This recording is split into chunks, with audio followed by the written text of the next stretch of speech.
They told black men that we were only allowed two emotions: silence and survival. That somehow the weight of the world looked better on our shoulders than tears ever could. So we learned how to carry refrigerators with broken backs, carry families with empty pockets, and carry grief in church suits without wrinkling the collar. So we learned how to say, I'm good, with depression sitting shotgun. How to laugh loud enough to drown out panic attacks. How to become magicians, making pain disappear while it quietly swallows us whole. See, nobody checks on the strong black man. They just hand him another burden like he ain't already walking around with entire bloodlines inside his chest. And bruh, I know you're tired. Tired of being everybody's emergency contact but nobody's safe place. Tired of being told, man up, when what you really needed was somebody to just say, sit down, rest. You don't have to bleed to prove you're alive. Because somewhere along the way, we confuse suffering with masculinity. So hear me clearly. A black man crying is not weakness. That's just generations finally melting. That is a grandfather who never got to say, I was hurting. That is an uncle who self-medicated his trauma because therapy sounded too expensive and vulnerability sounded too dangerous. That is a father trying to love his children without passing down the same emotional handcuffs he inherited. So, bruh, you are allowed to heal.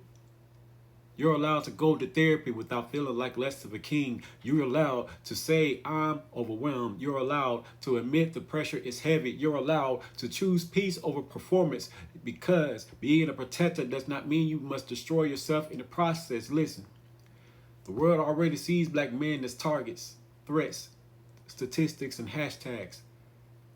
And sometimes we start seeing ourselves that way too.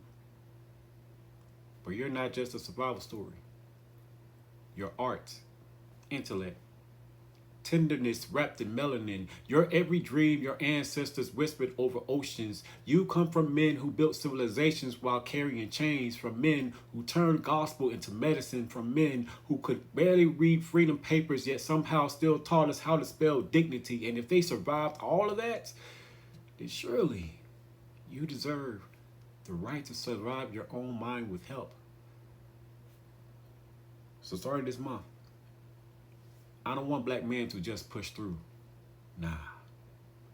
I want us to breathe. To call our brothers. To tell our sons that I love you before life teaches them silence. I want us to normalize counseling like we normalize grinding. Normalize rest like we normalize hustling. Normalize softness without questioning strength. Because the strongest thing a black man can say sometimes is, I need help. And the holiest thing another brother can say back is, I got you. So to every black man fighting battles behind a smile, stay here. The world is better because you survived another day. And bruh, you don't have to carry all of this alone anymore.